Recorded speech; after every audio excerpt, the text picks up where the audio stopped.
Eh bien, bonjour à tous, c'est Flo. Aujourd'hui, on se retrouve pour le Green Lantern Saga numéro 25, un numéro centré sur 4 méchants. 4 méchants de l'univers Green Lantern. Comme vous pouvez le voir avec la couverture de ce numéro, on a un numéro sur Black Hand, on aura un numéro sur Relic, le nouveau méchant. On va avoir un numéro sur Mongul, ou Mongul, ça dépend comment les gens le prononcent. Et on aura le quatrième numéro sur Sinestro. On va avoir le Terre 2 annual numéro 1, qui est du coup un petit peu centré sur Atom et sur l'apparition du Batman de cet univers. Donc voilà, alors on a le numéro du coup 23.1 de Green Lantern, du coup centré sur les origines de Relic. Robert Venditti et Rags Morales, sur ce numéro. On en apprend un peu plus sur ce nouveau méchant qui, à l'époque des premiers Luminiers, ce qu'ils appellent, bien avant les lanternes, Relic, en fait, avait prévenu que ils allaient, du coup, ces Luminiers allaient bouffer en fait toutes les ressources de ces pouvoirs, du coup, des spectres émotionnels. Et du coup, on va le voir essayer de dire à un petit peu tout le monde et à toutes les races et à ce minier qui font fausse route par rapport à ce pouvoir.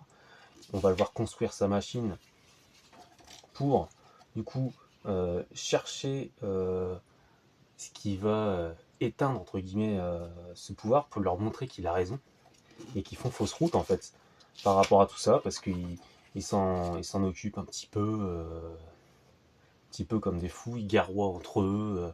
En fait, ils usent de ce pouvoir, du coup, sans se rendre compte un petit peu des risques que ça va donner.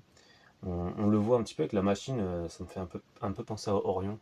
Je sais pas si vous connaissez, dans l'univers d'ici aussi.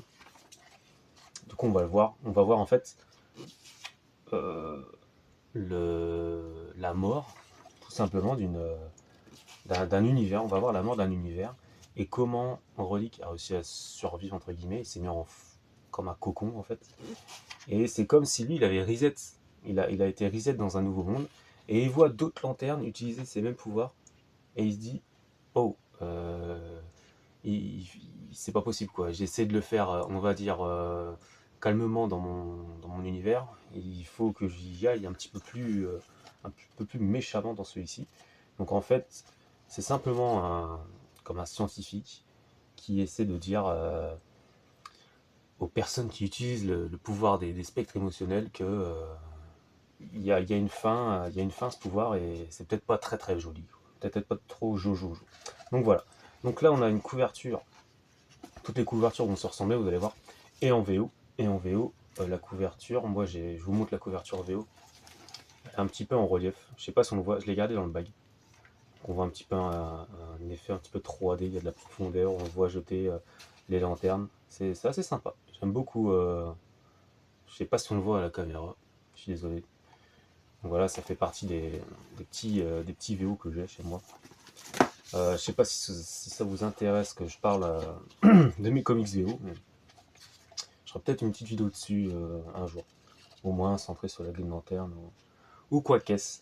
Après, là, on a le 23.2, donc qui sera centré du coup lui sur Mongul. Donc vous voyez, on a toujours le même Hal Jordan. Donc là, c'est Jim Starling. Attention, c'est quand même gros morceau. Et Howard Porter au dessin et à l'ancrage, que je connais aussi. Et là, j'ai bien aimé.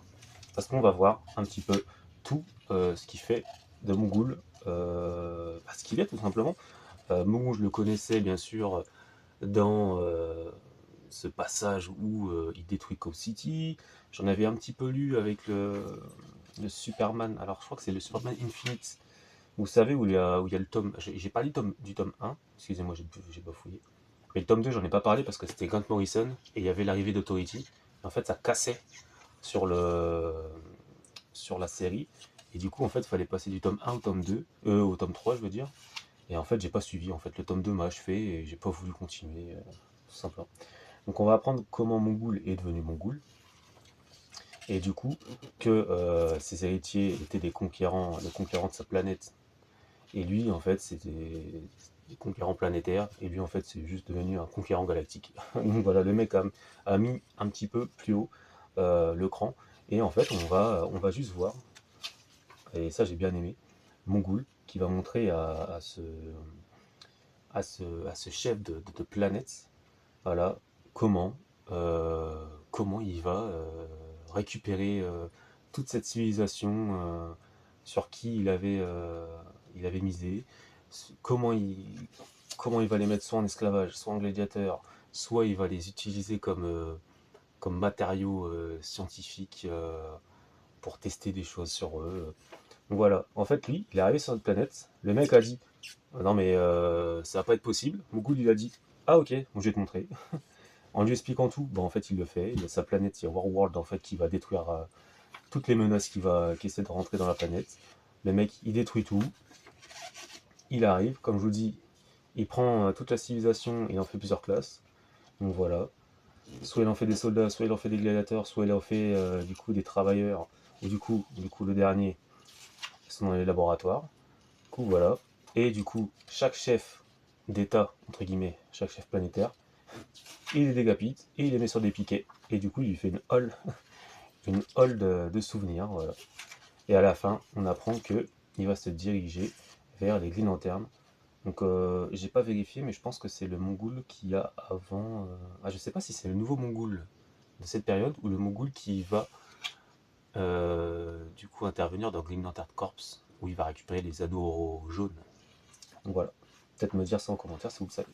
Là, on a le numéro du coup sur Black End, donc Charles Soule quand même au scénario, quand même, et Alberto Ponticelli au dessin. Bon, l'origine de Black End, on le connaissait déjà. On avait quand même une belle origin story dans le début de Blacklist Night. Et là, on a un nouveau, en fait. C'est comme si on voyait du coup Black End renaître.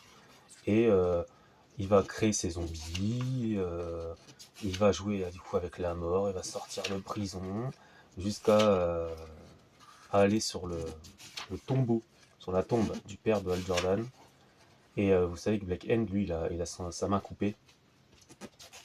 Et du coup, en fait, il n'est pas content de sa main actuelle. Du coup, il va récupérer la main du père de Hal Jordan pour la mettre à sa place.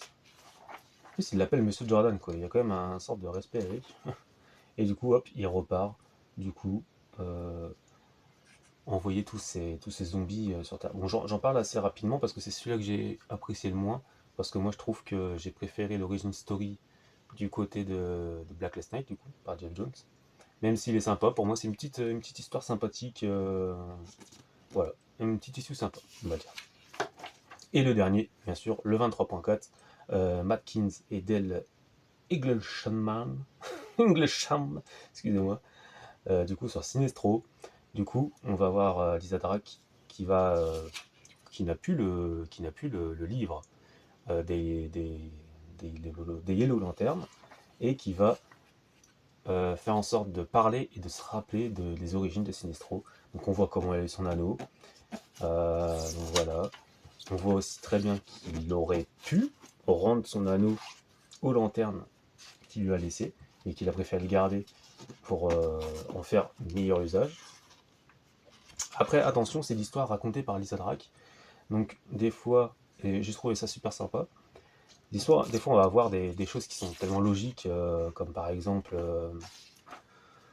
quand Hal Jordan va faire en sorte d'arrêter Sinestro sur le contrôle de sa planète par la peur, elle va dire, mais voilà, ils ont tout fait pour casser notre héros et tout. Mais non, en fait, c'était un fou, quoi. Donc en fait, c'est l'histoire qui est racontée par les méchants, entre guillemets. Alors qu'en fait, non, non, ça a été tourné comme ça, quoi. Donc on voit son amitié avec Abin Sur, l'amour du coup qu'il trouve avec la sœur d'Abin Sur, le fait qu'il arrive à trouver et gérer d'autres systèmes de sécurité pour sa planète. Donc là en fait on voit, hein, on a Lisa Drake qui parle comme narratrice, et en fait on voit du coup là, on voit au début il l'adorait pour ce qu'il avait construit, alors qu'on les voit juste en train d'être énervés contre Sinestro, quoi, parce qu'ils ont peur de lui, quoi. Voilà. Tout a été tourné, voilà, le mec qui baisse la tête et il devient une véritable chef de cette planète. Non, non, un dictateur tout simplement. Donc voilà, c'était tourné comme ça. Là, je vous dis le passage avec Al Jordan, du coup. Donc on voit son passage avec Al Jordan, on voit son passage où, du coup, il est jugé, on voit son passage où il a un anneau jaune, on voit son passage du Sinestro War, le retour de Sinestro en Green Lantern, le premier Lanterne, comme on a vu. Donc voilà. Et là, Zarak, du coup, qui repart, et on voit quelques Kourougar, qui se dit, putain merde, la planète vient d'exploser, mais il reste quelques Kourougar à droite à gauche. Donc voilà. Et celui-là, je peux vous montrer aussi la couverture VO. Bon, j'ai les deux autres, hein. C'est juste que là, je les avais sous la main, du coup, j'en ai profité. Donc là, on a celle de Sinestro. Pareil, en holo, là, en 3D, que je trouve sympa. Donc je ne sais pas si vous voyez, mais si jamais, je ferai peut-être un petit focus, peut-être plus tard, dans une vidéo, où je montre mes VO. On verra bien. Et du coup, comme je vous ai dit, le Terre 2. Donc le Terre 2 toujours avec la même équipe. Excusez-moi, je galère un peu. Avec les gants, c'est pas facile, mais bon. Voilà, avec l'arrivée d'un Batman, du coup, James Robinson, tout simplement. Toujours. Donc on est centré sur Atom. C'est un annual, donc il y a un peu plus de pages quand même. Donc on voit ses traumas, tout ça. J'ai bien aimé cet épisode. Sincèrement, je passe rapidement, mais c'est vrai que c'est un épisode que j'ai lu parce que le personnage d'Atom, j'aime bien. Donc là, c'est un univers alternatif, mais bon, toujours sympa. On a Steel, on voit Steel arriver. J'y parle qu'en fait, ils avaient fait équipe avec Steel, donc Atom et Steel à l'époque. Il est en mission, mais en mission, en fait, il va voir que le Batman va arriver dans cette mission. Et de son côté, Batman, on va le voir enquêter, du coup, sur d'autres personnes. Et il va courir derrière ce qu'on peut prétendre être un Mr. Freeze. Donc voilà. Et apparemment, le prochain épisode, ça sera du coup Batman qui va rencontrer Hawkgirl. Et un petit passage, du coup, dans l'épisode d'avant, on avait vu Mr. Miracle et Barda, Big Barda. Et du coup, on les voit un peu plus ici. Donc, juste 2 pages, même 3 pages, parce qu'ils se sont fait choper par Wonder Woman, du coup. Enfin, la fille de Wonder Woman, tout simplement. Donc voilà, c'était un épisode centré du coup sur les vilains, 4 vilains de l'univers Green Lantern. Qu'est-ce qu'ils auraient pu mettre en plus comme vilain de Green Lantern? Je ne sais pas, je vois pas, là spécialement. Mais c'était sympa. Pour 3 d'entre eux, le quatrième pour Black Hand du coup, je trouvais un peu moins bon. Mais pour les 3 autres, ouais, c'était intéressant. Puis on en connaît un peu plus aussi sur Relic, les nouveaux méchants. Très bien. Et mon goût, les Sinestro, non, j'ai bien aimé. Donc voilà. Donc si vous avez aimé, si vous avez des questions, dites-le moi en commentaire. Je mettrai sûrement Relic. Vu que c'est le nouveau méchant, je le mettrai sûrement en miniature. Donc voilà, si vous avez des questions, dites-le moi en commentaire. Si j'ai dit des conneries, dites-le moi en commentaire aussi. Puis moi, je vous dis à la prochaine, hein, pour un prochain Green Lantern Saga.